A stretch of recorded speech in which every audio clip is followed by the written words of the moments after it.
Halo para calon guru hebat, senang sekali bisa bertemu lagi. Oke, hari ini kita bakal ngobrolin salah satu konsep paling dasar tapi juga paling penting dalam IPSD, yaitu zat dan perubahannya. Pernah kepikiran nggak sih gimana ceritanya genangan air di jalan tiba-tiba bisa hilang?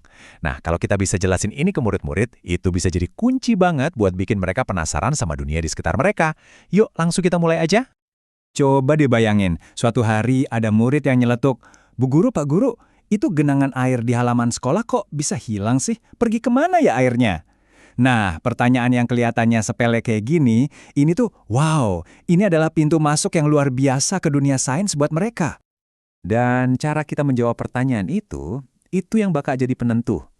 Kalau kita bisa jawab dengan cara yang seru dan menarik, percayalah, rasa ingin tahu mereka bakal langsung nyala.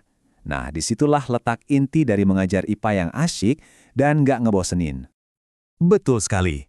Jadi, sebelum kita bisa jelasin fenomena keren kayak genangan air yang menghilang itu, kita sendiri harus paham betul konsep dasarnya.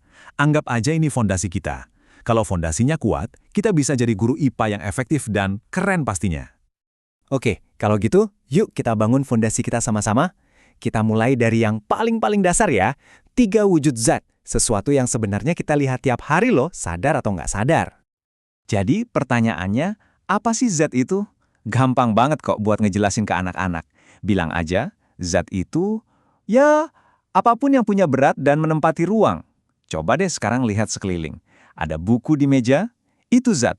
Gelas isi air minum, itu juga zat. Bahkan udara yang lagi kita hirup sekarang, itu juga zat. Nah, tabel ini ngebantu banget buat lihat perbedaannya. Kuncinya ada di mana? Coba lihat kolom paling kanan, gerakan partikel. Ini rahasianya. Kalau zat padat, partikelnya itu rapat banget, cuma bisa geter-geter di tempat. Makanya bentuk sama volumenya nggak berubah. Kalau zat cair, partikelnya lebih bebas, bisa geser-geseran. Itulah kenapa bentuknya ngikutin wadah, tapi volumenya tetap. Nah, kalau gas, wah ini paling bebas. Partikelnya gerak ke sana kemari, acak, makanya dia bakal ngisi seluruh ruangan yang ada. Keren kan? Supaya anak-anak gampang ngertinya, kasih contoh yang dekat banget sama mereka. Misalnya, coba pegang pensil kalian, itu zat padat. Atau, air yang kalian minum itu zat cair. Dan yang paling penting, udara yang kita hirup, walaupun gak kelihatan, itu zat gas loh. Contoh-contoh simpel kayak gini bisa mengubah konsep yang tadinya abstrak jadi nyata banget buat mereka. Oke, sekarang kita masuk ke bagian yang paling seru nih. Ternyata, zat itu nggak diam aja. Dia bisa berubah wujud loh, dari satu bentuk ke bentuk lain. Kayak sulap. Pasti pernah lihat es batu mencair kan? Nah, itulah dia yang namanya perubahan wujud. Yuk, kita lihat siklusnya. Totalnya ada 6 jenis perubahan wujud, dan semuanya ini saling berhubungan. Mencair itu lawannya membeku. Terus, menguap itu kebalikannya mengembun. Gampang kan? Nah, ada 2 lagi nih yang agak spesial nih. Menyublim itu dari padat langsung jadi gas. Dan kebalikannya namanya mengkristal. Dari gas langsung jadi padat. Dan ini dia jawabannya. Jawaban dari pertanyaan kita di awal tadi. Kemana perginya genangan air? Ternyata, airnya itu nggak hilang. Dia cuma berubah wujud lewat proses yang kita sebut menguap. Air yang tadinya cair, kena panas matahari berubah jadi uap air, yang wujudnya gas, terus naik ke udara. Ini dia momen, oh gitu toh, yang bisa kita kasih ke murid-murid kita. Tentu aja ada proses kebalikannya. Kalau uap air di udara jadi dingin, misalnya pas ngebentuk awan, dia bisa berubah lagi jadi titik-titik air. Proses ini namanya mengembun. Contoh paling gampang, embun di daun pas pagi-pagi. Atau, nah ini pasti sering lihat, tetesan air di bagian luar gelas es teh kita. Itu dia mengembun. Oke, jadi kita udah paham soal perubahan wujud ya. Sekarang kita coba lihat dari sudut pandang yang lebih luas sedikit. Secara umum, perubahan zat itu ada 2 jenis. Penting banget loh buat kita ngerti bedanya supaya bisa jelasin lebih banyak lagi fenomena di sekitar kita. Coba kita lihat perbandingannya. Di sisi kiri ada es mencair jadi air. Es sama air itu kan intinya sama-sama H2O, cuma wujudnya aja yang beda. Nah, ini namanya perubahan fisika. Sekarang lihat yang kanan. Kayu dibakar jadi abu. Abu itu zat yang beda banget sama kayu kan? Nggak bisa diubah balik jadi kayu lagi.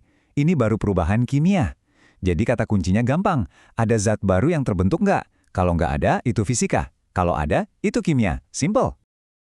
Oke, teorinya udah kita pegang nih. Pertanyaan selanjutnya, gimana caranya bawa sihir sains ini ke dalam kelas? Jawabannya cuma satu, lewat eksperimen langsung. Kutipan ini bener banget kan? Anak-anak itu bakal jauh lebih nempel ilmunya, lebih paham kalau mereka nggak cuma dengerin, tapi bener-bener ngelakuin sendiri. Dan tugas kita sebagai guru, ya jadi fasilitatornya, memandu mereka menemukan sendiri pengalaman belajar itu. Nah, ini ada 3 langkah simple yang bisa langsung kita pakai di kelas. Pertama, picu rasa ingin tahu. Mulai aja dengan pertanyaan, gimana ya kalau? Atau kenapa ya bisa? Kedua, fasilitasi observasi. Ajak mereka buat ngelihat, nyentuh, dengerin, pakai semua panca indera mereka. Terakhir, pandu penjelasan. Bantu mereka buat nyeritain apa yang mereka temukan pakai bahasa mereka sendiri. Siklus simple ini tanya, amati, jelasin, itu inti dari pembelajaran yang bikin anak aktif. Dan kita nggak butuh laboratorium canggih kok. Eksperimennya bisa pakai barang-barang yang ada di sekitar kita. Cuma ngamatin es batu yang lagi mencair, lihat uap air dari teko panas, atau bahkan taruh kapur barus di pojok kelas dan lihat apa yang terjadi. Itu semua bisa jadi pelajaran sains yang nggak bakal mereka lupain. Jadi, pada akhirnya, inilah peran kita. Kita tuh bukan sekedar ngasih tahu fakta. Kita ini semacam pemandu wisata ke dunia sains, yang nunjukin ke anak-anak kalau sihir yang mereka lihat tiap hari, kayak genangan air yang hilang itu, sebetulnya adalah sains yang luar biasa. Dan yang paling penting, bisa mereka pahami.